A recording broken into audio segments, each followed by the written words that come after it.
तुमचा काही जास्त वेळ घेत नाही, मला माहित आहे, ऊन वाढलेला आहे आणि तुम्हाला भूक लागली आहे. ठीक आहे. आजच्या बस बे या संविधान दिनानिमित्त आयोजित कार्यक्रमाकरता उपस्थित प्रमुख अतिथी म्हणून श्रीमान निखिलजी तांबरे,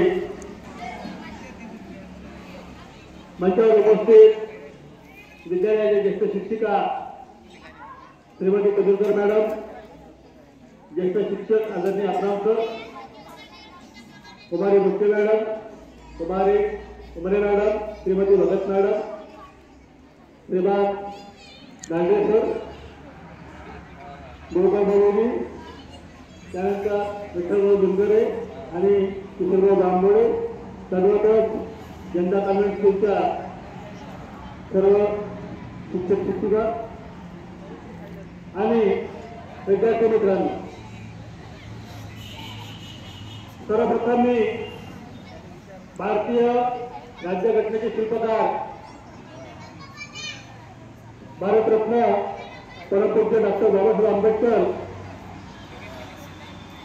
यांना श्रीवार अभिवादन करतो आणि माझ्या दोन शब्द सुरुवात करतो. मागच्या विद्यार्थ्यांनी बोलू नये, ऐकू येत आहे का? बस 2 मिनिटं. आपण हा जो संविधान दिन विद्यालयामध्ये साजरा केलेला आहे, यामागचा उद्देश आहे की हे संविधान, या संविधानाची उद्देशिका आपण आपल्या राष्ट्रगीतानंतर तिथे सादर करतोय, म्हणतोय. परंतु या संविधानाच्या शब्दशः अर्थाकडे अजूनपर्यंत आपण नजर टाकलेली नाही. लक्षात घ्या, आपण हे संविधान रोज म्हणतोय, पण याचा गर्भित अर्थ काय आहे, याचा खोलवरचा अर्थ काय आहे, इथपर्यंत आपली नजर किंवा दृष्टी गेलेली नाही. म्हणून हे सांगितलेलं आहे की लोकशाही आणि राष्ट्रीय एकात्मतेचं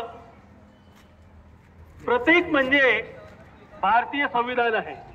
लक्षात घ्या, जगामध्ये भारत हे एकमेव राष्ट्र आहे की जे लोकशाही प्रधान सर्वात मोठं राष्ट्र आहे. आणि दुसऱ्या क्रमांकाची लोकसंख्या ही भारताची आहे. एवढ्या मोठ्या प्रमाणावर मला वगैरे सांगितलं की भारताची लोकसंख्या ही 138 कोटी आहे. 136 कोटी सांगितली मला लोकसंख्या, 136 कोटी लोकसंख्या आहे. दुसरे कामच म्हणते. 136 कोटी लोकसंख्या असणाऱ्या या देशामध्ये, म्हणजे जगामध्ये क्रमांक दुसरा आहे. एवढ्या मोठ्या प्रचंड लोकसंख्येच्या देशामध्ये काय एकाच जाती धर्माचे वंशाचे वर्णाचे लोक आहेत का? नाही. एकाच भाषेचे लोक आहेत का? नाही. अनेक भाषा बोलणारे, अनेक धर्माचे, अनेक जातीचे, अनेक पंथाचे लोक आहेत. एवढं सगळं असूनही आमच्या मधली जी राष्ट्रीय एकात्मता जी आहे ती अजूनही एकसंघ आहे. कशामुळे? भारतीय संविधान. कशामुळे एकसंघ आहे? भारतीय संविधान. म्हणून पहिले सांगितले की याच्या प्रत्येक शब्दाकडे डोकावून पाहायची गरज आहे. आमच्यामध्ये ही जाणीव निर्माण झालेली आहे की संविधानाने आम्हाला काय दिलं, आम्हाला आमचे हक्क दिले, आम्हाला आमचे अधिकार दिले, हे मान्य आहे. लक्षात घ्या, हे बरे बोललो. लक्षात घ्या, तुमच्यासाठी सांगतोय की संविधानाने आम्हाला आमचे हक्क दिले, आम्हाला आमचे अधिकार दिले, तेवढंच आम्हाला आमचे कर्तव्य पण दिले, आम्हाला आमच्या जबाबदाऱ्या पण दिल्या. पण आम्ही फक्त हक्क आणि अधिकार जोपासतोय आणि कर्तव्य आणि जबाबदाऱ्या पायदळी पुरवतोय. बरोबर आहे का? चूक आहे? मग जसं आम्हाला आमच्या हक्काची जाणीव आहे, अधिकाराची जाणीव आहे, मग माझा या देशाचा एक संविधानिक नागरिक म्हणून माझं देश, या देशाप्रती काही कर्तव्य आहे, माझी काही जबाबदारी आहे, याची सुद्धा जाणीव आपण ठेवली पाहिजे आणि संविधानाचा सदैव मान राखला पाहिजे. आणि लक्षात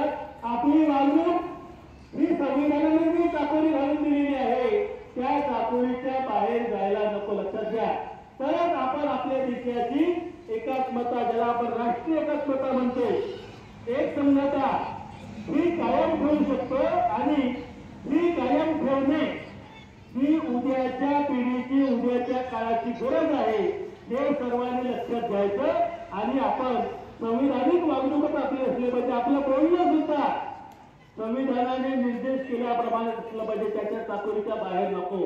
तरच आपण या संविधानाचा सन्मान करूया असं म्हणता येईल. तर मला खात्री आहे की माझ्या शाळेचे सर्व विद्यार्थी, सर्व घटक, सर्व शिक्षक, शिक्षकेतर कर्मचारी बांधव एकमेकाशी वागताना शाळेमध्ये किंवा समाजामध्ये वागताना माझ्याकडून संविधानाचं चाकोरी तोडणार नाही याचे सर्व आपण दक्षता घेऊया.